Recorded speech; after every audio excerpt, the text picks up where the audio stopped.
ज्या निमित्तानं आपण या ठिकाणी ही प्रवचन सेवा आयोजित केलेली आहे, आपल्या या किरवली गावातील आणि हे पाटील परिवार, या पाटील परिवारावर 19 एप्रिल 2025 रोजी एक मोठं दुःखाचं सावट पसरलं गेलं। एक अतिशय दुर्दैवी घटना घडली, ती म्हणजेच या पाटील परिवारातील एक गोंडस असा लहान मुलगा, अर्थात आपला जिग्नेश नितेश पाटील, त्याचा दुर्दैवी मृत्यू झाला। अपघाताने त्याचं निधन झालं आणि आज त्याचे बाळाला जाऊन 8 दिवस झाले। लहान मुलं गेल्यानंतर आपण आठवडा म्हणून साजरा करत असतो, आठवडा आयोजित करत असतो। आठवड्या म्हणजे 8 दिवसाने तो कार्यक्रम 7 दिवसांनी करत असतो आणि म्हणून आज त्यांच्या आठवड्याच्या निमित्तानं या ठिकाणी देवाचं नामचिंतन घडावं, देवाचं स्तवन आपल्याकडून घडावं, ज्ञानदान घडावं, या उद्देशाने या ठिकाणी आपण ही प्रवचन सेवा आयोजित केलेली आहे। खर तर माणसाचं आयुष्य जे आहे पूर्ण दुःखामध्ये भरलेलं आहे। जन्मच असं म्हटलेलं आहे की जन्म म्हणजे दुःखाचे मूळ, बरं का, लागती दुःखाचे इंगळ। जन्म झाल्यापासून माणसाच्या मागे दुःख आहे, माणसाच्या बरोबर दुःख आहे। ते दुःख त्याला शेवटपर्यंत सोडत नाही, बरं का। आणि म्हणून अखंड भगवंताचं नामचिंतन आपण, त्या दुःखातून जर आपल्याला बाजूला व्हायचं असेल, दुःखातून जर आपल्याला निवृत्त व्हायचं असेल, त्या दुःख पासून जर आपल्याला दूर व्हायचं असेल, तर त्यासाठी भगवंताचं नामचिंतन महत्वाचं आहे, बरं का। या कलियुगामध्ये दुःखातून निवृत्त होण्याचं मार्ग, साधन फक्त एकच आहे, भगवंताचं नामचिंतन। आणि ते नामचिंतन आपल्याकडून घडावं, भगवंताचं स्तवन आपल्याकडून घडावं, म्हणून या ठिकाणी आपण ही प्रवचन सेवा आयोजित केलेली आहे। प्रवचन सेवेसाठी घेतलेली जी ओवी आहे, त्या ओवीतून भगवान आपल्याला मार्गदर्शन करत असताना म्हणतात, जोपर्यंत फुलामध्ये सुगंध आहे तोपर्यंत त्या फुलाला जवळ केलं जाते, त्याला आवडीने जवळ घेतलं जातंय, जवळ ठेवलं जातंय। एकदा सुगंध निघून गेला की त्या फुलाला कोणीही ढुंकून बघत नाही, त्या फुलाकडे कोणीही जवळ ठेवत नाही। त्याचप्रमाणे तुमच्या आमच्या अंतःकरणामध्ये, आपल्या देहामध्ये जोपर्यंत आत्मा आहे तोपर्यंत आपण एकमेकावर प्रेम करत असतो, एकमेकाविषयी आवड निर्माण झालेली असते, एकमेकाला आपण जवळ करत असतो। एकदा तो अंतरात्मा निघून गेला ना की सगळं संपतंय, काही राहत नाही। आणि म्हणून तो अंतरात्मा जोपर्यंत आहे तोपर्यंत आपण या ठिकाणी चांगल्या प्रकारे कार्य केलं पाहिजे, चांगल्या प्रकारे वागलं पाहिजे, जगलं पाहिजे। जन्म ज्या वेळेला आपला झाला त्याच वेळेला आपल्या बरोबर मृत्यू आहे। मृत्यू कोणालाही चुकवता येत नाही, मृत्यू कोणालाही चुकत नाही। जन्म आणि मृत्यू ह्या दोन्ही गोष्टी सत्य आहेत। जन्म झालेला आहे त्याच्यामध्ये काही आपण फेरबदल करू शकत नाही, तो अधिकारही आपला नाही, बरं का। मृत्यू आहे हे 100% सत्य आहे प्रत्येकाला। तो मृत्यूही आपल्या हातात नाहीये, कधी यावा, कसा यावा, कुठे यावा, आपल्या हातात नाहीये आणि चुकवू पण शकत नाही कोणी। राजा असता मृत्यू आला, 1,00,000 कोटी कबूल झाला तरी सोडीन आता याला मृत्यू काही। राजा असताना जरी मृत्यू आला आणि त्याने किती जरी काही कबूल केलं, ते यमाला, त्या यमदूतांना, जे कोणी त्याला घ्यायला आले असतील त्यांना, तरी सुद्धा मृत्यूच्या ठिकाणी पर्याय नाहीये, पर्याय चालत नाही, बरं का। जन्म आणि मृत्यू याच्या मधलं ज्याला काळ म्हणतात त्याला आपण आयुष्य म्हणतो, बरं का। हे आयुष्य नाही, प्रत्येकाला भगवंतांनी वेगवेगळं दिलंय, कोणाला किती दिलंय ते माहिती नाहीये।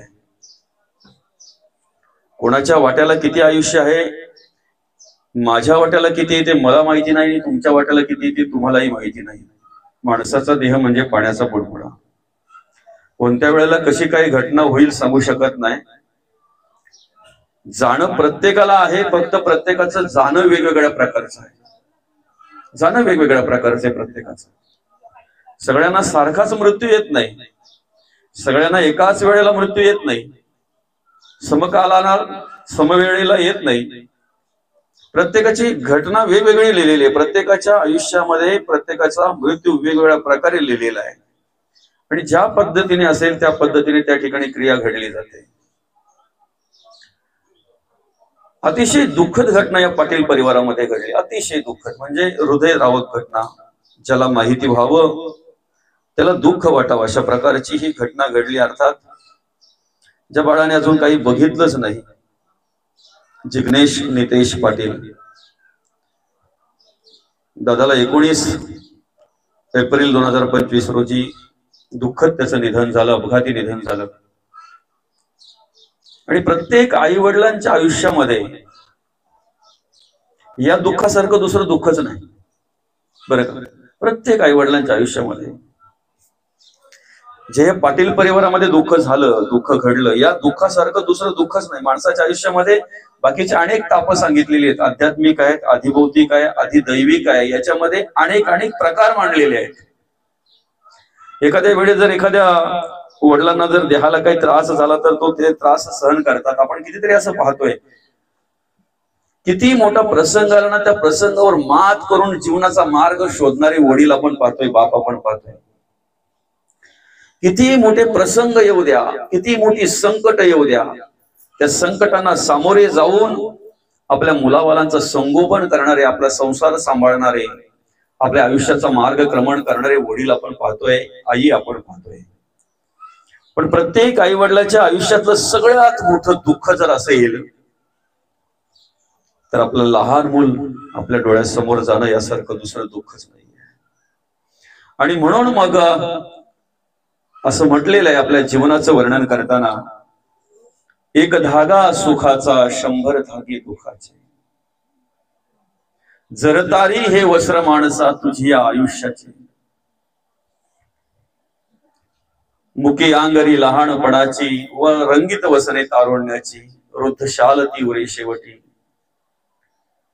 जीर्ण शाल ती उरे शेवटी, लेणे वार्धक्याचे, एक धागा सुखाचा 100 धागे दुःखाचे.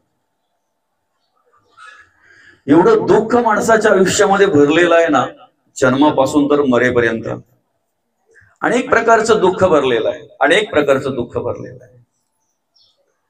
संसार करायचं म्हटल्यानंतर दुःख आहे, प्रपंच करायचं म्हटल्यानंतर दुःख आहे, तिजभर पोटाची खळगी भरायचे म्हटल्यानंतर काहीतरी दुःख सहन करूनच ते त्या ठिकाणी क्रिया घडली जाते. आपल्या ज्या मूलभूत गरजा आहेत, अन्न वस्त्र निवारा, ह्या गरजा पूर्ण करायच्या म्हटल्यानंतर त्या गरजा पूर्ण करता करता माणसाला किती कोणत्या प्रसंगाला सामोरे जावं लागतंय, किती संकटांना सामोरे जावं लागतंय, काय दुःख सहन करावं लागतंय ते त्यालाच माहिती. अनेक प्रकारचं दुःख सहन करावं लागतंय. आणि म्हणून या सगळ्या दुःखामध्ये कधीतरी एक सुखाचा ओलावा निर्माण होत असतो आणि त्या सुखाच्या ओलाव्याकडे पाहत ते दुःख पचवून घ्यावं अशा प्रकारे माणसाचं जीवन असतं, आयुष्य असतं. एका माणसाच्या मागे जंगलामध्ये एक काम करत असताना, कार्य करत असताना वाघ लागला. वाघ बरे का, वाघ त्या माणसाला पाहून त्याच्या मागे पळतोय, तो पुढे माणूस पळतोय. आता त्याला माहितीये जर वाघापासून मला जर सुटायचं असेल, संरक्षण मिळून घ्यायचं असेल तर इथे आजूबाजूला तर दुसरं काय दिसत नाही बरं का. मग त्यावेळेला त्याने एक झाडाचा आधार घेतला, झाडावर तो चढला आणि एक अशा लहानशा फांदीवर जाऊन तिकडे बसला. उंच अशा बसला म्हणजे ते आधार घेतला फांदीचा. आता झालं काय, खाली पाहतोय तर वाघ येऊन त्या ठिकाणी त्याच्याकडे पाहत राहिलेला आहे, त्याला खाली यायची वाट पाहतोय. दुःखच आहे ना, नाही का. वाघ म्हणजे त्याच्यासाठी काळ आहे ना, तो यमदूताच्या रूपानेच तो त्या ठिकाणी वाट पाहतोय की नाही त्याची. ज्या फांदीवर तो आहे त्या फांदीच्या बाजूला बघितलं त्याने तर एक भला मोठा साप आहे. जरा जरी फांदी हलली तरी ते साप आपल्या दिशेने येईल, आपल्याकडे येईल, आपल्या चावा घेईल, आपला दंश करेल आपल्याला. अशा प्रकारचं ते वातावरण त्या ठिकाणी त्याला दिसलं. काय करावं काही कळत नाही. खाली वाघ आहे, वरती ज्या फांदीचा आधार घेतलाय त्या फांदीवर साप आहे. ठरवलं त्याने वरती जावं, अजून अजून वरच्या फांदीवर जावं. पण ज्या वेळेला त्याने वरती बघितलं त्यावेळेला गांधीळ माशा ज्या असतात ना, त्या गांधीळ माशाचा पोळा त्याला दिसला. आता विचार करायला लागला, ज्या फांदीवर आहे त्या फांदीवर स्थिर राहणंच बरं आहे. जर वरच्या फांदीवर जाण्याचा प्रयत्न केला आणि ती फांदी जर हलली माझ्याकडून, तिला जर स्पर्श झाला तर त्या गांधीळ माशा तिथून उठून मला चावल्याशिवाय राहणार नाहीत. हाये ज्या फांदीवर ती फांदी जर हलवण्याचा प्रयत्न केला किंवा गडबड करण्याचा प्रयत्न केला तर तो साप माझ्या दिशेने आल्याशिवाय राहणार नाही. आणि खाली उडी टाकण्याचा जर प्रयत्न केला तर वाघ मला खाल्ल्याशिवाय राहणार नाही. ज्या वेळेला त्याने खाली वाघ बघितला, फांदीवर साप बघितला आणि वरती ज्या वेळेला गांधीळ माशीचा पोळा बघितला ना, त्यावेळेला त्याच्या तोंडामध्ये पटकन बाप रे शब्द आला. छोटं छोटं दुःख ज्या वेळेला असतंय त्यावेळेला आई आठवते माणसाला. ठेच लागली की आई ग करतो, बरोबर आहे की नाही? ठेच लागली की काय करतो मनुष्य? आई ग. पण मोठा काही प्रसंग असेल ना की पटकन माणसाच्या मुखातून येते, तोंडातून येते बाप रे. मोठ्या प्रसंगाच्या वेळेलाच बाप आठवत असतो, कारण मोठमोठ्या प्रसंगातून, त्या मोठमोठ्या प्रसंगाला सामोरे जाऊन तुम्हा आम्हाला सुरक्षित ठेवणारा बापच आहे, बापच आहे. आणि म्हणून खाली वाघ बघितला, त्या फांदीवर साप बघितला, वरती गांधीळ पोळाची ते बघितल्यानंतर गांधीळ माशांचा पोळा, लगेच त्याच्या तोंडातून बाप रे शब्द आला. आणि बाप रे शब्द आल्याबरोबर जे तोंड त्याचं आ झालं ना, त्या गांधीळ माशांच्या पोळ्यातून एक मधीचा थेंब त्याच्या तोंडामध्ये पडला, जिभेवर पडला. तेवढंच सुख तो अनुभवत राहिला, तेवढंच सुख अनुभवत राहिला. बाकीचं दुःख थोडंफार विस्मरण झालं त्याला, जोपर्यंत जिभेवर ते गांधीळ ते मधीचा थेंब आहे तोपर्यंत. असं माणसाचं आयुष्य आहे. एक अख्ख्या आयुष्याचा विचार करण्यापेक्षा आपण सकाळपासून संध्याकाळपर्यंतचा विचार करू. सकाळपासून संध्याकाळपर्यंत मनुष्याची धावपळ करतोय की नाही, त्याच्यामध्ये दुःखदायक घटना अनेक आहेत, सुखदायक कमी आहेत. सकाळपासून संध्याकाळचा जर आपण विचार केला तर आम्हाला दुःख देणाऱ्या अनेक घटना आहेत, सुख देणाऱ्या कमी आहेत. पण काय होतंय माहितीये का, त्या सुख देणाऱ्या विचारांकडे पाहून आम्ही हे दुःख सहन करत असतो. सुख देणाऱ्या विचारांकडून आम्ही हे दुःख सहन करत असतो. आणि म्हणून माणसाच्या आयुष्यामध्ये वेगवेगळ्या प्रकारचं दुःख येत असतं. त्या दुःखाचं निवारण जर करायचं असेल ना तर एकमेव उपाय आहे, देवाची येद्वारी उभा क्षणभरी तेने मुक्ती चार हे साधियल्या. हरिमुखे म्हणा, हरिमुखे म्हणा, पुण्याची गणना कोण करे. भगवंताचं नामस्मरण करून त्या दुःखाचं निवारण करणं, त्या दुःखाचं विस्मरण करून घेणं हेच आमच्या हातात आहे. बाकी आमच्या हातात त्याच्या पलीकडे काही नाहीये. या कलियुगामध्ये जर तुम्हा आम्हाला आपल्या जीवनाचा उद्धार करून घ्यायचा असेल, आपल्या आयुष्याचा उद्धार करून घ्यायचा असेल, देव कार्य जर करायचं असेल, धर्माचं कार्य जर करावं असं जर अंतःकरणामध्ये वाटत असेल, तर आयुष्यामध्ये प्राप्त होणाऱ्या दुःखापासून दूर होऊन कुठेतरी एक सुखाचा ओलावा जर तुम्हा आम्हाला निर्माण व्हावा असं वाटत असेल, तर त्यासाठी अखंड आपण भगवंताचं नामस्मरण केलं पाहिजे. सगळ्या पुराणांमध्ये, शास्त्रांमध्ये, सगळ्या संतांनी आपल्याला ते एकच सांगितलेलं आहे की या कलियुगामध्ये जर आपल्या जीवनाचा उद्धार आपल्याला करून घ्यायचा असेल तर सर्वात साधं आणि सर्वात सोपं साधन जर कुठलं असेल तर भगवंताचं नामचिंतन. जगद्गुरु तुकोबांच्या जर चरित्राचा आपण विचार केला तर अनेक प्रकारचे दुःख जगद्गुरु तुकोबांच्या आयुष्यामध्ये जगद्गुरु तुकोबांना सहन करावं लागलं. अनेक प्रकारचं दुःख. त्यांची सुरुवात जर पाहायला गेलं ना जगद्गुरु तुकोबांची, सावकार होते बरं का, महाजनकी होती त्यांची त्यावेळची, आणि खूप मोठे धनी होते ते. लाखो रुपयाची संपत्ती होती त्यांची त्यावेळची, लाखो रुपयाची संपत्ती होती. मोठमोठी दुकानं होती, मोठमोठे व्यापारी होते, लाखो रुपयाची संपत्ती त्यावेळची जगद्गुरु तुकोबांची. पण काय झालं माहितीये का? दुष्काळ पडला सर्वत्र. आणि दुष्काळ पडल्यानंतर आपली संपत्ती जी काही आहे, जे काही धान्य असेल, जे काही आपल्या दुकानामध्ये सामान सुमान जे काही असेल, सगळं वाटून दिलं जगद्गुरु तुकोबांनी. तेवढं नुसतं वाटूनच नाही दिलं, तर सावकारकी म्हटल्यानंतर ज्या उधारीच्या वह्या होत्या, याद्या होत्या, डायऱ्या होत्या, त्या वह्या सुद्धा इंद्रायणीच्या डोहामध्ये नेऊन बुडवल्या. संपलं सगळं. बुडते हे जन देखवे ना डोळा, म्हणून येत असे कळवळा. लोक दुष्काळाने ग्रासलेली आहेत. घरामध्ये अन्न काहींच्या नाहीये, अन्न करता काही क्षीण झालेली आहेत, अशक्त झालेली आहेत. त्यांना मदत करणं आपलं कर्तव्य आहे, त्यांना देणं आपलं कर्तव्य आहे. काय करायचंय आपल्याकडे एवढं सगळं काही ठेवून?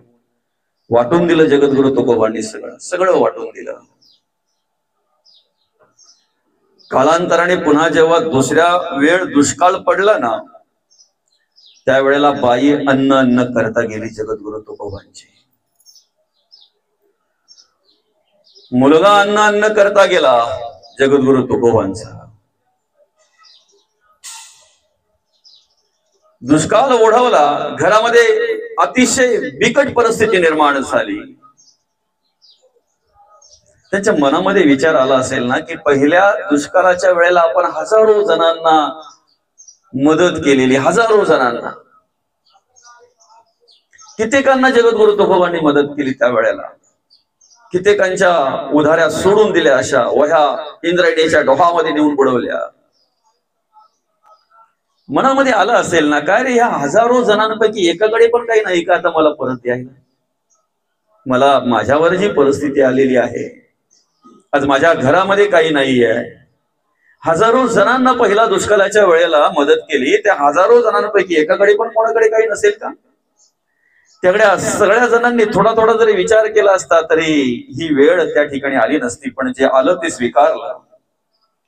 नुसतं स्वीकारलं नाही तर जगद्गुरु तुकोबांचेच अभंग आपल्याला पाहायला मिळतात. ठेविले आनंद ते त्रिशीची राहावी चित्त सुदैवी समाधान.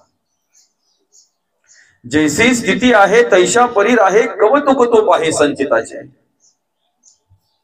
त्यांना माहिती आहे प्राप्त झालेल्या दुःखातून मुक्त होण्याचा मार्ग फक्त एकच आहे, भगवंताचं नामस्मरण. आणि म्हणून भंडाऱ्याच्या डोंगरामध्ये जाऊन भगवंताचं नामचिंतन करायचे जगद्गुरु तुकोबा. भामचंद्रामध्ये जाऊन, बोराड्याच्या डोंगरामध्ये जाऊन त्या ठिकाणी देवाशी एकरूप व्हायचे, देवाच्या नामामध्ये तल्लीन व्हायचे, रममाण व्हायचे जगद्गुरु तुकोबा, रममाण व्हायचे. निमित्त काही असू द्या, फक्त आमचं नामस्मरण घडलं पाहिजे देवाचं आमच्याकडून, बस. हे निमित्त मात्र. काही निमित्त असू द्या, कारण काही असू द्या, फक्त नामस्मरण घडलं पाहिजे. जगद्गुरु तुकोबांना विचारलं, तुकोबा, बसता उठता खाता पिता सगळं काही कार्य करता तुम्ही पांडुरंग पांडुरंग रामकृष्ण हरी रामकृष्ण हरी अखंड नामस्मरण करता, तुमच्या मुखाला विश्रांतीच नाही का हो? त्यावेळेला जगद्गुरु तुकोबांनी सांगितलं, कधीतरी जांभई आली तर, शिंक आली तर, अन्यथा नाही. फरक बघा किती आहे. आम्हाला जांभई आल्यावर देव आठवतो. जांभई देता देता देवाचं नामस्मरण काही लोक करतात, हरी हरी, कधी आज आल्यानंतर. मग आम्हाला शिंक आल्यानंतर देव आठवतो, शिंकल्यानंतर रामकृष्ण हरी म्हणतो. जगद्गुरु तुकोबा म्हणतात, तेवढाच वेळ फक्त कदाचित माझा नामा वाचून जात असेल. एक शेतकरी माणूस जगद्गुरु तुकोबांकडे गेला आणि आता आपल्याला सगळ्यांना माहिती आहे, जगद्गुरु तुकोबांकडे लोक वेडा तोक्या म्हणून पाहायचे. काय बोलायचे? वेडा तोक्या, वेडा म्हणायचे लोक. बरं का? घराकडे लक्ष नाही, संसाराकडे लक्ष नाही. खऱ्या अर्थाने आदर्शयुक्त संसार त्यांनी केला, त्यांचा आदर्श आपण घ्यायला हरकत नाही. बरे का? अगदी अखंड भगवंताचं नामचिंतन, भगवंताचं नामस्मरण, त्याच्या व्यतिरिक्त काही नाही. समाज प्रबोधन, समाजामध्ये बदल घडावा या उद्देशाने मार्गदर्शन, कीर्तन असं कार्य जगद्गुरु तुकोबांनी केलं. खर तर आजही समाजामध्ये जर पाहायला गेला ना, खऱ्या माणसाला वेडा ठरवला जातो. आजही समाजात तीच रीत आहे. जो मनुष्य खरा वागतोय ना, खरा वागायला जातोय, सत्यकर्म करायला जातोय ना, त्याला खोटा ठरवला जातो, त्याला वेडा ठरवला जातो आणि खोटे करणारे मोठे होतात. कलियुगाची रीत आहे. त्यावेळी सुद्धा जगद्गुरु तुकोबा खरंच सांगत होते. गाथेच्या रूपाने आपल्याला कळेल. त्यावेळी सुद्धा जगद्गुरु तुकोबा सत्य काय ते जगाच्या पुढे मांडत होते, समाजाला समजावून सांगत होते. पण सत्य सांगता सांगता लोकांना काय वाटलं माहितीये का?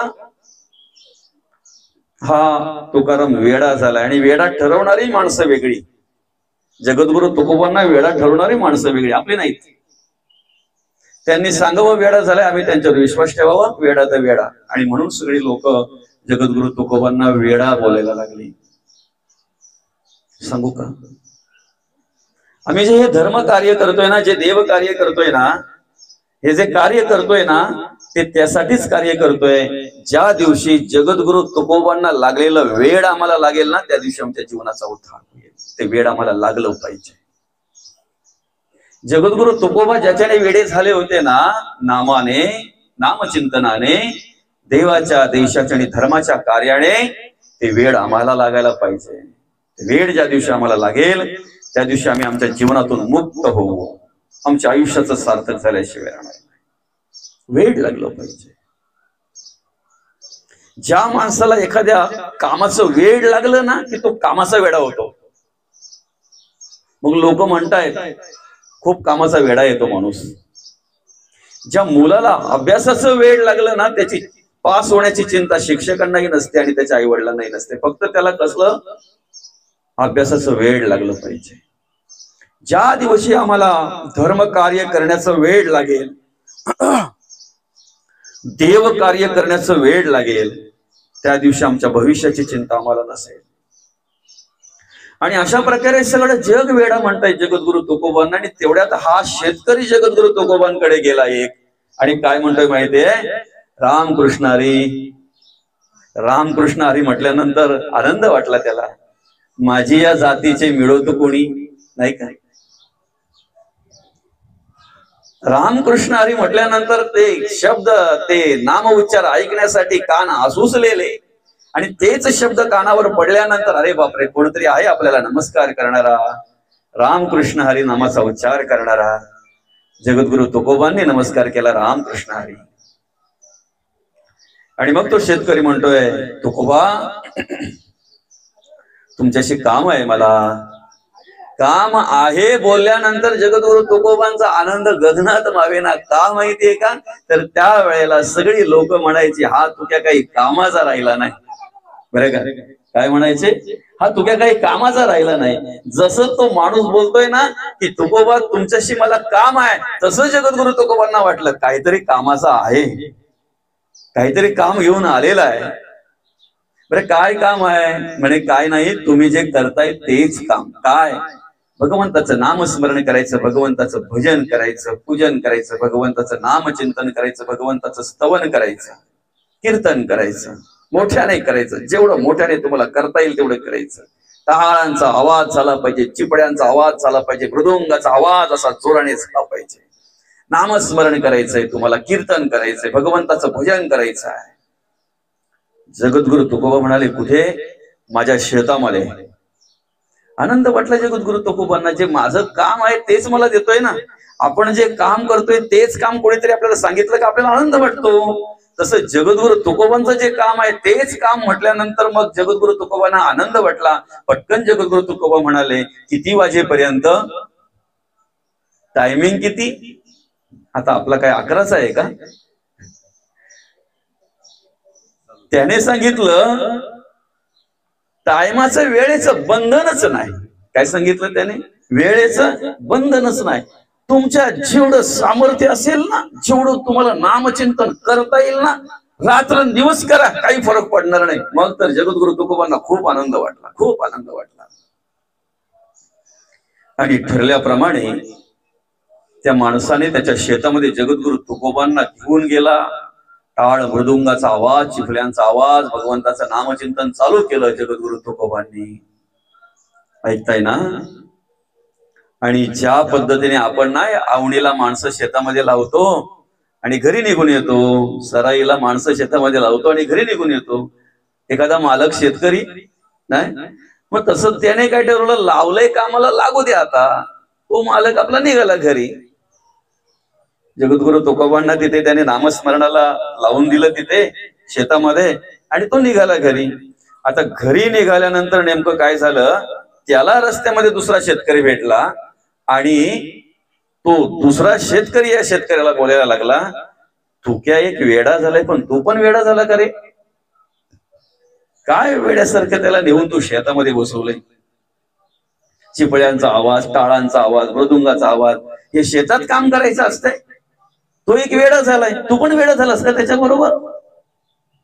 तेव्हा तो शेतकरी म्हणतोय दुसऱ्या शेतकऱ्याला, काय माहितीये, माझं डोकं तुला नाही कळणार. म्हणे काय डोकं आहे याच्यामध्ये तुझं?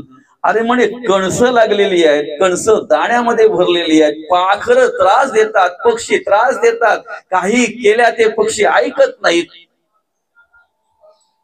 आता म्हणे येतील का पक्षी? टाळांच्या आवाजात, मृदुंगाच्या आवाजात पक्षी येतील? आता म्हणे 4 दिवस मला बाहेर जायचंय, मी मोकळा ना, 4 दिवस बाहेर जायचंय मला, मस्त फिरून येतोय म्हणे आता. आणि गेला तो. 4 दिवसानंतर परत आला ना, तेव्हा एकही कणसामध्ये दाणा राहिलेला नव्हता. उलट आरती, त्याच्या शेतातले पक्षी तर त्याच्याच शेतात होते, पण जगद्गुरु तुकोबांचं भजन ऐकायला इतरांच्या शेतातले पक्षी सुद्धा त्याच्या शेतात येऊन बसले होते. ऐका, नामचिंतन करत असताना जगद्गुरु तुकोबा भगवंताचं नामस्मरण करत असताना जे पक्षी अंगा खांद्यावर खेळतायत जगद्गुरु तुकोबांच्या, ते त्यांचं भजन ऐकून बाजूला जातील का त्यांच्या जवळ येतील? आपला विषय असा आहे, कारण काही असू द्या, निमित्त काही असू द्या, भगवंताचं नामस्मरण घडतंय ना, हे महत्वाचं आहे. आणि ही आवड ज्या वेळेला आमच्या अंतःकरणामध्ये निर्माण होईल, त्यावेळेला आमच्या आयुष्यातलं सगळं दुःख बाजूला झालेलं असेल. दुःख आहे ना प्रत्येकाला, आध्यात्मिक, अधिभौतिक आणि अधिदैविक, या तिन्ही तापांपैकी एक ताप प्रत्येकाला आहेच आहे. देवादिकांना सुद्धा सुटलं नाही सुटलं ना? देवादिकांना सुद्धा सुटलंय का? ताप जर म्हणाल, दुःख जर म्हणाल, तर ते कोणालाही सुटत नाही, बरं का? कोणालाही सुटत नाही. हे वस्त्र विणतानाच त्याने ते धागे वापरलेले, 100 धागे दुःखाचे आणि 1 धागा सुखाचा वापरलाय. वस्त्र विणतानाच कसं मांडलंय बघा, कसं सांगितलंय बघा, 1 धागा सुखाचा आणि 100 धागे दुःखाचे. कारण का माहितीये का? 1 धागा सुखाचा का ठेवला? त्या सुखाच्या 1 धाग्याकडे पाहून माणूस माणसाच्या जीवनाची वाटचाल करणार आहे. 100 धागे दुःखाचे सहन करायला सामर्थ्य तो 1 धागा देणार आहे. सुखाचा धागा जो आहे ना, तो एकच धागा त्याला 100 धागे दुःखाचे सहन करायला सामर्थ्य देणार आहे. म्हणून तो 1 धागा सुखाचा ठेवलेला आहे. ते एक नामस्मरण जर आमच्याकडून घडलं ना, तर संसार प्रपंचामध्ये 100 प्रकारची दुःख जरी आमच्या आयुष्यामध्ये निर्माण होणार असतील, झाली असतील, तरी ते सहन करण्याचं सामर्थ्य आम्हाला 1 धागा तो देत असतो. कसं निर्माण केलं हो भगवंताने बघा ना. आम्ही जर एकाच ताग्यातले 2 शर्ट पीस जर घेतले आणि वेगवेगळ्या माणसांनी 2 शर्ट जर घातले, तर मागून बघितल्यानंतर आम्हाला सहज ओळखत नाही नेमका कोणता कोण माणूस आहे. शर्ट पाहून माणूस भुलला जातो, मागून जर बघितलं तर. एकाच रंगाच्या जर साड्या असल्या तर आम्हाला मागून महिला ओळखायला जड जातात, बरोबर आहे की नाही मावशी? आपल्याला असं वाटतं ही आहे का ती आहे, कोण आहे नक्की? एकाच प्रकारची साडी जर असली तर. या वस्त्राते विणतो कोण, एक सारखी नसती दोन. कसं निर्माण केले ना भगवंताने, एक सारखी नसती दोन. एकदा घेतलेला साचा देवाने परत घेतला नाही. घेतलाय परत? किरवलीची मावशी जशी आहे तशीच जर लापेची असती, तशीच जर मराठी पाड्याची असती, तशीच मावशी जर दाभाडची असती, तर दोन्ही एकत्र आल्यानंतर आम्हाला ओळखायला भारी पडल्या असत्या. नेमकी किरवलीची कुठली आणि दाभाडची कुठली, बरोबर आहे की नाही? पण एकदा घेतलेला साचा भगवंतानी परत घेतला नाही परत घेतला देवाने. कधीतरी आम्ही गणपतीला पावती लावायला गेलो ना, त्या मूर्तीला, की पावती लावून येतो आम्ही, पण त्या मूर्तिकाराकडे एकाच साच्यातून काढलेल्या 10 मूर्त्या असतात. रंगरंगोटी झाल्यानंतर त्या 10 मूर्त्या ज्या वेळेला तो एकत्र ठेवतोय आणि आम्ही लावलेली पावती ती मूर्ती जेव्हा मी घ्यायला जातोय ना, त्यावेळेला आमची द्विधा अवस्था होते. काय, हिला लावली होती की तिला लावली होती. रंग बघितल्यानंतर माणूस लगेच बोलतो ना, ती हिच्यापेक्षा चांगली दिसते म्हणून. रंग लावल्यानंतर माणसाला लगेच असं वाटतंय ती हिच्यापेक्षा चांगली दिसत असेल, ते दिसते म्हणून. मग हिला पावती लावलेली की तिला पावती लावलेली, बरं का? आणि मग त्या पद्धतीने काय होतंय, माणसाची द्विधा अवस्था होते. माणसाचं जर तसं केलं असतं भगवंतानी, तर आमची अवस्था काय झाली असती बरं? आमची सुद्धा द्विधा अवस्था झाली असती ना. नक्की आम्ही कुठल्या मूर्तीला पावती लावलेली आहे, नाही का? म्हणून या वस्त्रा ते विणतो कोण, एक सारखी नसती दोन. कुणाना दिसले त्रिखंडात या हात विण कार्याचे, एक धागा सुखाचा 100 धागे दुखाचे. त्याच्या पलीकडे बघा, संत वर्णन करत असताना म्हणतात, घटाघटाचे रूप आगळे, प्रत्येकाचे दैव वेगळे. घटाघटाचं रूप आगळं आहे, प्रत्येक मडकं वेगळं आहे या ठिकाणी, बरं का? मातीपासूनच निर्माण झालेले फिरत्या चाकावरती देशी मातीला आकार, विठ्ठला तू वेडा कुंभार. फिरत्या चाकावर आकार देतो ना तो देव, नाही? आई बिचारी ती फिरत असते, घरामध्ये काम करत असते, नाही? कार्यक्रमाला जात असते, मामाकडे जात असते, मावशीकडे जात असते, पण ते बाळ कसं आतमध्ये गर्भामध्ये वाढत असते ना, या फिरत्या चाकावर तो भगवंत काय करतो, आकार देतोय. आकार देतोय. आकार देत असताना प्रत्येकाला वेगवेगळ्या प्रकारचा आकार दिलेला आहे. जसं देहाने वेगळे आहोत ना आपण, बरं का, तसं प्रत्येकाचं दैव सुद्धा वेगळं आहे. कोणाच्या दैवामध्ये काय आहे ते सांगू शकत नाही, बरं का? काही गरिबीतून श्रीमंत होतात, दैवावर चाललंय आपलं. आता येताच आमचा चिमा मामा आणि आम्ही बरोबरच होतो. येता विषय झाले की काही दैवाने अगदी शून्यातून विश्व निर्माण करतात, गरिबाचे श्रीमंत झाले. तर काही आपल्या डोळ्यासमोर अशी कितीतरी उदाहरणं आहेत, श्रीमंत होते, लोक चर्चा करायची, विचार करायचे, एवढे श्रीमंत 7 पिढ्यांना संपणार नाही, पण आपल्या समोर गरीब झालेली पाहायला मिळतात. प्रत्येकाचं दैव वेगळं. विशेष म्हणजे हे सगळं निर्माण करणारा कुठेच दिसत नाही.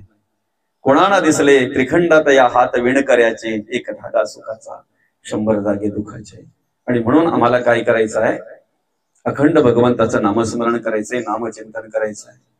जर अखंड आम्ही देवाचं नामस्मरण केलं ना, तर निश्चित दुःख येऊन कधी जाईल पत्ता लागणार नाही, आम्हाला त्याची झळ पोचणार नाही, बरं का? आणि म्हणून या कलियुगामध्ये तुमचा आमचा उद्धार करून घेण्याचा मार्ग सगळ्यात सोपा आणि साधा, नामचिंतन. हरिमुखे म्हणा, हरिमुखे म्हणा, पुण्याची गणना कोण करी. त्या नामामध्ये चित्त असणं आपलं महत्वाचं आहे. चित्त नाही नामी तरी ते व्यर्थ. चित्त असणं महत्वाचं आहे. कुठलीही गोष्ट करायची म्हटल्यानंतर चित्ताला महत्व आहे ना. तुम्ही स्वयंपाक करताय, पण स्वयंपाक करत असताना जर तुमचं चित्त ठिकाणावर नसेल तर काही वेळेला डबल मीठ पडलं जातंय, जर चित्त ठिकाणावर नसेल तर, बरोबर आहे की नाही? स्वयंपाक करत असताना जर चित्त ठिकाणावर नसेल तर एखाद्या प्रकारचा मसाला टाकायचा विसरतोय, एखाद्या वेळी मीठच टाकायचा विसरतोय. कुठलीही गोष्ट करायची असू द्या, म्हणून ती बोलते ना, माझ्या मुलीचं खूप चांगलं झालंय हो, सोन्यान पिवळं झालंय, काय नाहीये त्यांच्याकडे, सगळं काय आहे, पण जावयाचं चित्त नाहीये संसारामध्ये. चित्त जर नसेल ना तर सगळं व्यर्थ आहे. तसं नामात जर चित्त नसेल, तुम्ही 2 तास नामस्मरणासाठी बसलेले हातात स्मरणिका घेऊन, पण तुमचं चित्त जर तिथे नसेल तर तुम्ही 2 काय 4 तास जरी बसले असेल तरी त्याला किंमत शून्य आहे, शून्य किंमत आहे. म्हणून माऊली म्हणतात, चित्त नाही नामी तरी ते व्यर्थ. चित्ताला महत्व आहे. ते नामस्मरण करत असताना आम्ही कसं करावं, काळ वेळ नाम उच्चारिता नाही, बरं का? नामस्मरण करायला ह्याच वेळेला बसलं पाहिजे, त्याच वेळेला बसलं पाहिजे, असंच बसलं पाहिजे, तसंच बसलं पाहिजे, असं काहीच नाही. जेव्हा आपल्या मनामध्ये, जेव्हा आपल्या अंतःकरणामध्ये स्मरण होतंय ना, जाणीव निर्माण होते ना, त्याच वेळेला आम्ही ते भगवंताचं नामस्मरण केलं पाहिजे, त्याच वेळेला आम्ही भगवंताचं नामचिंतन केलं पाहिजे. आता काहींकडे जर पाहायला गेलं तर एक भ्रम आहे किंवा त्यांच्या मनामधला विचार आहे की देवाचं कार्य करायला माणसाने कधी करावं, वृद्धपणी करावं, असं म्हणतात लोक, आहे की नाही? पण सांगा ना, देवाला कोमेजलेली फुलं आवडतात का? देवाला शिळी फुलं आवडतात का? देवाला ताजी फुलं आवडतात. ताजी फुलं आवडतात देवाला. देवाचं देशाचं आणि धर्माचं कार्य जर करायचं असेल ना, तर तुम्ही कुठली वेळ कशी आहे त्या वेळेकडे लक्ष देऊ नका. ते कार्य आपल्याकडून घडलं पाहिजे. ज्या वेळेला आपल्या अंतःकरणामध्ये जाणीव निर्माण होते ना, त्यावेळेला ते कार्य करायला घ्या. त्यावेळेला ते कार्य करायला सुरुवात करा. जीवनाचा उद्धार होईल, आयुष्याचा उद्धार होईल. आज करू, नंतर करू, उद्या करू, परवा करू, करू करू करता करता ते कडू कडूच होत आहे. नाही, आपली जुनी माणसं बोलतात ना, करू करू नका करू, ते कडू होईल. उद्या करायचं ते आज करा आणि आज करायचं ते आतापासून सुरुवात करा. उद्याची वेळ आपली असेलच असं नाही बरं का. क्षणाचा पण भरोसा नाही, म्हणून क्षणोक्षणा हाची करावा विचार, करावा या पार भव सिंधू. नाशिवंत देह जाणार सकळ, आयुष्य खातो काळ सावधान. संत समागमे धरावी आवडी, करावी कातडी परमार्थाची. तुका म्हणे इह लोकीची व्यवहारे, नये डोळे धुरे भरून राहो. भ्रमाचा जो धूर आहे ना, अज्ञानाचा जो धूर आहे ना, अंधश्रद्धेचा जो धूर आहे ना, तो निघाला पाहिजे. तो निघाल्यानंतरच आपल्याला सगळं स्पष्ट व्यवस्थित दिसणार आहे. काही दिसत नाही म्हणे मला नुसतं धुरळ धुरळ धुरळ धुरळ दिसतंय. सगळे विचार करायला लागले की अरे कालपर्यंत तर व्यवस्थित होते, सकाळपर्यंत तर व्यवस्थित होते, पुस्तक वाचत होते म्हणे, आणि आता अचानक ज्यांना असं कसं काय झालं की सगळं धुरळ धुरळ दिसतंय, काय व्यवस्थित दिसत नाही म्हणे, सगळं असं बुरकड बुरकड दिसतंय, झालं काय? तेवढ्यात एकाच्या लक्षात आलं की त्यांचा चष्मा जरा पुसून घ्या. चष्म्यावर धूळ बसली होती. तसं माणसाच्या डोळ्यावर धूळ बसलेली आहे, भ्रमाची, अज्ञानाची, अंधश्रद्धेची. ती धूळ ज्या वेळेला आपण बाहेर काढतो ना, ती धूळ ज्या वेळेला आपण बाजूला करतो ना, त्यावेळेला सगळं स्पष्ट दिसत असते माणसाला, स्पष्ट दिसत असते.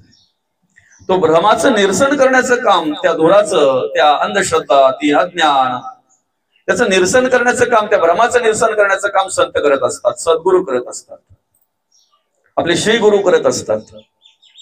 आणि म्हणून या सगळ्या गोष्टी जर आपल्याला करायच्या असतील तर नामस्मरण, आणि त्यासाठी मग म्हटलेलं आहे की काळ वेळ नाम उच्चारिता नाही, दोन्ही पक्ष पायी उतरत. भगवंताचं नामस्मरण करायला तुम्ही मुहूर्त बघू नका, कारण शेवटचा दिवस गोड व्हावा असं जर वाटत असेल तर तो मुहूर्त तुम्हाला माहित नाहीये कधी येणार आहे ते. मृत्यू आपल्याला माहिती आहे का कधी येते? जन्माची तारीख प्रत्येकाला माहिती आहे, पण मृत्यूची तारीख कोणालाही माहिती नाही. कोणाला माहिती आहे मृत्यूची तारीख? कोणत्या वेळेला कधी काय घटना घडेल सांगू शकत नाही आपण. कुठल्याही वेळेला माणूस माणसाच्या आयुष्यामध्ये जे नियोजन करतोय ना, त्या नियोजनाप्रमाणेच होईल असं नाही, आणि होत नाही. म्हणून तर आपण म्हणतो ईश्वर सत्य कोणी इलाज नाही. कारण ही सत्ता कोणाची आहे? चाले हे शरीर कोणाचे, सत्य कोण बोलविते हरिविणा, देखवी ऐकवी एक नारायणा, तयाचे भजन चुकू नका, तयाचे भजन चुकू नका. कोणती वेळ कशी येईल ते सांगू शकत नाही, म्हणून मुहूर्त पाहायची गरज नाही आपल्याला भगवंताचं नामस्मरण करायला. ज्या वेळेला तुम्हाला जाणीव होईल ना, त्या वेळेपासून तुम्ही सुरुवात करा भगवंताचं नामस्मरण करायला. त्या वेळेपासून सुरुवात करा. जन्माचा सोहळा कसा झाला आम्हाला माहिती नाही. आम्ही जन्माला आलो त्यावेळेला आम्ही रडलो, रडत आलो, लोक असली, आमच्या घरातले असले, कोणी पेढे वाटले, कोणी बर्फी वाटली, आम्हाला माहिती नाही त्यांनी कसा सोहळा साजरा केला. पण मृत्यूचा सोहळा जर आपल्याला करायचा असेल ना, तर ते आपल्या हातात आहे. मृत्यूचा सोहळा करायचा असेल भगवंताचं नामचिंतन करत या जगाचा निरोप घेणं, याला मृत्यूचा सोहळा म्हणतात. भगवंताचं नामस्मरण करत या जगाचा निरोप घेणं, याला मृत्यूचा सोहळा म्हणतायत. आणि म्हणून या ठिकाणी बसलेल्या सगळ्या माझ्या माय बापांना, सगळ्या बंधू भगिनींना, सगळ्यांना एक तुमच्या सगळ्यांच्या चरणी नतमस्तक होऊन एक नम्र प्रार्थना करतो की ज्याच्या आठवड्याच्या निमित्ताने या ठिकाणी आपण ही प्रवचन सेवा आयोजित केलेली आहे. किती लहान बाळ, किती लहान. एखादं रोपट आम्ही लावावं, फुलझाड, एवढंस रोपट ते असते, ते मोठं होता होता होता होता आम्ही त्याचं निरीक्षण करत असतो. पाणी घालताना, त्याला खत पाणी देताना, त्याचं संगोपन करताना आमच्या मनामध्ये फक्त एकच विचार असतो, ह्या झाडाचं फुल मला पाहायचं आहे. फुलझाड लावलेलं आहे, त्या झाडाला एखादी अशी लहानशी कळी यावी, ती कळी बघितल्यानंतर त्या संगोपन करणाऱ्याला खूप आनंद होत असतो, खूप आनंद होत असतो. का? काही दिवसांनी मला आता ते फुल पाहायला मिळणार आहे. फुल उगवायचं तर लांबच गेलं, फुल दिसायचं तर लांबच गेलं, त्या फुलाचा रंग, त्या फुलाचा आकार पाहायचं तर लांबच गेलं. पण आता कुठे कली निर्माण होते नाही होते तर कोणीतरी यावं आणि ती कली नकळत तोडून घ्यावी. अशाच प्रकारची अवस्था झाली ना, अशाच प्रकारची अवस्था झाली. त्या झाडाची कळी तोडणारा आम्हाला आमच्या कॅमेऱ्यात दिसेल रे, कदाचित कोणीतरी बघितलं तर कोणीतरी सांगेल तरी. पण या ठिकाणी या पाटील परिवारामध्ये जे उमळणारं फूल होतं, काही दिवसाने आम्हाला ते त्याचा रंग, त्याचा आकार आम्हाला पाहायला मिळणार होता. ती कळी तोडणारा, कळी तोडून नेली आमच्या समोर, पण तोडणारा मात्र आम्हाला दिसला नाही ना, नाही दिसत तो. आईची माया काय असते, वडिलांची माया काय असते, आणि त्यांच्या आयुष्यामध्ये सगळ्यात मोठं दुःख आहे, सगळ्यात मोठं. म्हणजे अशा अवस्थेमध्ये, ह्या दुःखामध्ये प्रत्येक माणसाला असं वाटतंय काय करावं. जर तो कदाचित काळ आम्हाला दिसला असता, ते यमदूत कोण जे असतील ते जर आम्हाला दिसले असते तर आम्ही काय केलं असतं. आईची माया कशी असते बघा. लहान लहान पिली जर असतील ना एखाद्या कोंबडीची, तर ती कोंबडी त्या लहान लहान पिलांना असं दाणं वेचायण्यासाठी ती आवारामध्ये, अंगण्यामध्ये अशी फिरत असते बघा. ऐकताय ना? ती पिली ज्या वेळेला दाणे वेचण्यामध्ये मग्न झालेली असतात ना, दाणं वेचत असतात ना, त्यांना माहिती नसते काय आहे काय नाही ते. पण आजूबाजूला जर कावळा बघितला ना, तर ती कोंबडी वेगळ्या प्रकारचा आवाज करून त्या पिल्यांना जवळ बोलवते. कधीतरी निरीक्षण करा, ती कोंबडी ज्या वेळेला वेगळ्या प्रकारचा आवाज करते ना, त्या वेळेला तो आवाज ऐकून ती पिली सगळी त्या कोंबडीच्या जवळ येतात. आणि एकदा जवळ आली ना की ती कोंबडी अख्खी पिली पंखामध्ये घेत असते, सगळी पिली पंखामध्ये घेत असते. कावळा गेल्याची खात्री झाली ना की मग ती त्या पिलांना बाजूला करते. पण तेवढ्या दबावस्थेत धरून बसलेला कुठेतरी कावळा येतोय आणि एखाद्या पिलाला घेऊन जातोय. आईची माया कशी असते बघा. ज्या वेळेला एखादा कावळा त्या एखाद्या पिल्याला घेऊन जातो ना, त्या वेळेला त्या कोंबडीच्या शरीरामध्ये त्राण जरी नसेल ना, जीव जरी कमी प्रमाणात त्याला शक्ती असेल ना, तरी सुद्धा त्या कावळ्याच्या बरोबर भरारी मारण्याचं सामर्थ्य तिच्यामध्ये असतंय. काही काळ त्या कावळ्याच्या बरोबर भरारी मारून पुढे जात असते. राहिलेल्या पिलांचा विचार न करता त्या काळाच्या तावडीतून, त्या कावळ्याच्या तावडीतून मला ते पिला सोडवायचा आहे म्हणून ती त्या कावळ्याच्या बरोबर भरारी घेत असते. आमच्या आयुष्यामध्ये ज्या वेळेला अशा काही घटना घडतात, त्याच वेळेला त्या घरातील माणसांना, त्या आजोबांना, त्या आजीला, त्या बापाला, त्या आईला, प्रत्येकाला असंच वाटत असतंय की अरे कमीत कमी त्या पिलाला नेणारा कावळा तरी त्या कोंबडीला दिसतो रे. पण आमच्या घरातून एखादा माणूस, एखादा बाळ ज्या वेळेला एखादा काळ घेऊन जातोय ना, तो काळ आम्हाला दिसत नाही, काळ दिसत नाही. आणि इथे पर्याय नाही ना. आजोबांनी सांगून चाललं नाही की देवा अरे ते लहान बाळ आहे, माझं काय व्हायचंय आता, मला घेऊन जा ना. पर्याय नाही, पर्याय नाही, पर्याय नाही. अतिशय दुःखद घटना, अतिशय म्हणजे ज्याला माहिती व्हावं, ज्याला कळावं, त्याच्या हृदयाला, अंतःकरणाला दुःख व्हावं, अंतःकरणापासून दुःख व्हावं, अशा प्रकारची दुःखद घटना. आयुष्यामध्ये अनेक प्रकारचे दुःख होत असतात, दुःख येत असतात. काही वेळेला श्रद्धांजलीच्या वेळेला आमच्यासारखी माणसं, काही माणसं बोलून जातात, ते दुःख सहन करण्यासाठी भगवंत आपल्या सर्वांना सामर्थ्य देऊ. पण बोलणे एवढं सोपं नाही ना. बोलणे एवढं सोपं आहे का? घरातली एखादी वस्तू जर हरवली तर वर्षभर आम्ही विसरत नाही. वस्तू, ऐकताय ना?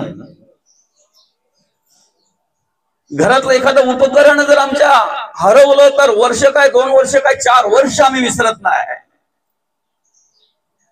आज हे लहानसं बाळ या पाटील परिवाराला सोडून गेलं. आम्ही फक्त एवढंच म्हणू शकतो, ईश्वर सत्तेपुढे इलाज नाही, याच्या व्यतिरिक्त आमच्या हातात काहीच नाही. तुमच्या नाही, आमच्या नाही, कोणाच्याच नाही. आणि म्हणून या सगळ्या दुःखांवर मात जर करायचे असेल ना, हे सगळं दुःख कुठेतरी बाजूला ठेवून विस्मरण व्हावं, विसरावं असं वाटत असेल. एकमेव उपाय आहे या कलियुगामध्ये, एकमेव उपाय. नाम घेता न लगे मोल, नाम मंत्र नाही खोल. 2 अक्षरांचे काम उच्चारावे राम राम. अखंड भगवंताचं नामस्मरण, अखंड भगवंताचं नामचिंतन आम्ही करावं. जे जगद्गुरु तुकोबांनी केलं, जे मौली ज्ञानोबांनी केलं, शांती ब्रह्मनाथ महाराजांनी, संत शिरोमणी नामदेव महाराजांनी जे कार्य केलं, संत शिरोमणी गुरुबा काकांनी जे कार्य केलं, दुःख कोणाच्या पदरात नाहीये. दुःख कोणाला झालं नाहीये, संतांना झालं, देवांना झालं. तुम्हा आम्हाला सर्वांना, सर्वांचं आयुष्य दुःखातच भरलेलं आहे. मौली ज्ञानोबांचा जर विचार केला तर निवृत्ती, ज्ञानदेव, सोपान आणि मुक्ताबाई या 4ही भावंडांना वागता यावं, जगता यावं, समाजाने स्वीकारावं म्हणून आई वडिलांनी देहांत प्रायचित्ताची शिक्षा भोगली. विठ्ठलपंत आणि रुक्मिणी माता दोन्ही उभयतांनी देहांत प्रायचित्ताची शिक्षा भोगली. का? आमच्या मुलांना समाजाने स्वीकारावं, मानपत्र मिळावा. पण एवढा निर्दयी विचाराचा समाज होता ना त्यावेळेला, आई वडिलांनी आत्महत्या करून, आई वडिलांनी देहांत प्रायचित्ताची शिक्षा भोगून सुद्धा सहज स्वीकारलं नाही या मुलांना समाजाने. सहज स्वीकारलं नाही. कधीतरी माझ्या माऊलींनी घराच्या बाहेर पडावं आणि कोणावर तरी त्यांची सावली पडावी. एखाद्याच्या अंगावर जर सावली पडली ना तर त्याने जाऊन इंद्रायणीच्या डोहामध्ये आंघोळ करावी आणि उलट काय म्हणावं माहिती आहे? अरे बाटलो रे बाटलो, संन्याशाच्या पोराची सावली माझ्या अंगावर पडली. हे सगळं ऐकताना काही वाटत नसेल का हो माऊलींना? विश्वगुरु आहेत ते, योगी यांची माऊली आहे, काही वाटत नसेल? कधीतरी माधुकरी मागायला जावं, लोकांनी काय काय काय काय ऐकवावं. काय करायचं रे तुम्हाला ही माधुकरी घेऊन, हे अन्न घेऊन तुम्हाला काय करायचं? अन्न खाऊन तुम्हाला काय करायचंय? संन्यासाची पोरं ना जगून काय करायचं रे तुम्हाला? एखाद्या माय माऊलीला वाटावं आणि तिने त्यांच्या झोलीमध्ये थोडीफार काही असेल ती माधुकरी टाकावी, अन्न टाकावं, काहीतरी द्यावं, भाजी भाकरी द्यावी. ते घेऊन जात असताना एखाद्या नराधमाने बघावं, संन्यासाची पोरं माधुकरी घेऊन चाललेली आहेत, त्यांनी ती झोळी घ्यावी, ती उलटी करावी, ते रस्त्यावर पसरावं, तुडवावं आणि म्हणावं, काय करायचं रे तुम्हाला हे खाऊन? काय करायचंय जगून? संन्यासाची पोरं ना तुम्ही? हेच दुःख अनुभवलं, हेच दुःख बघितलं. कधीतरी आम्हाला हा समाज स्वीकारेल का रे? अरे आई वडील गेले ना आमचे तुमच्यासाठी, तुम्ही आम्हाला स्वीकारावं म्हणून तुम्हीच त्यांना शिक्षा दिली ना, देहांत प्रायचित्त कोणी तुम्हीच दिलं ना, आणि तुम्हीच आजही आम्हाला स्वीकारत नाहीत. आणि म्हणून याच पश्चातापाने माऊली ताटी लावून बसलेले आहेत. माऊली ज्ञानोबा ताटी लावून बसले. येवलीशी मुक्ताई माऊलींना उपदेश करते, योगी पावन मनाचा, साही अपराध जनाचा, ताटी उघडा ज्ञानेश्वरा, ताटी उघडा ज्ञानेश्वरा. ते दुःख बाजूला ठेवलं. काय कार्यासाठी आपण आलेलो आहोत, काय कार्य आपलं कर्तव्य काय याची जाणीव आणि ते विचार अंतःकरणामध्ये निर्माण झाले. आणि माऊलींनी ताटी उघडली म्हणून ज्ञानेश्वरी आम्हाला भेटली. माऊलींनी ताटी उघडली म्हणून या गोंडस अशा लहानशा बाळाच्या आठवड्याच्या निमित्ताने या ठिकाणी आपण प्रवचन आयोजित केलं. जर माऊलीने ताटीच उघडली नसती ना तर आजच्या ह्या दुःखातून सावरण्यासाठी आमच्याकडे पर्यायच नव्हता. पर्यायच नव्हता आमच्याकडे. शांती ब्रह्मनाथ महाराजांचा जर विचार केला तर त्यांना सुद्धा त्यांच्या आयुष्यामध्ये अनेक काही गोष्टी सहन कराव्या लागल्या. संत शिरोमणी गोरोबा काकांचा जर विचार केला तर त्यांना सुद्धा त्यांच्या आयुष्यामध्ये अनेक प्रकारच्या काही गोष्टी सहन कराव्या लागल्या. संतांकडे बघा, संतांचा विचार करा, संतांच्या पावलावर पाऊल ठेवून चाला. त्यांनी जे साधन घेतलं नामस्मरणाचं, ते नामस्मरणाचं साधन घ्या. कुठल्याही प्रकारचा काळ वेळ बघू नका. ज्या वेळेला जाणीव होईल त्यावेळेला नामस्मरण करायला सुरुवात करा. जेव्हा जाणीव होईल तेव्हा पुढे पुढे पुढे पुढे नामस्मरण करत राहा. एकदा त्या इंद्रियांना वळण लागलं ना की मग तुम्हाला सांगावं लागणार नाही. ते नामस्मरण, ते नामचिंतन आपोआप आपल्या मुखातून निघतंय बघा, आपोआप तयार होत, आपोआप निघता येते, आपोआप सुरू होत येते.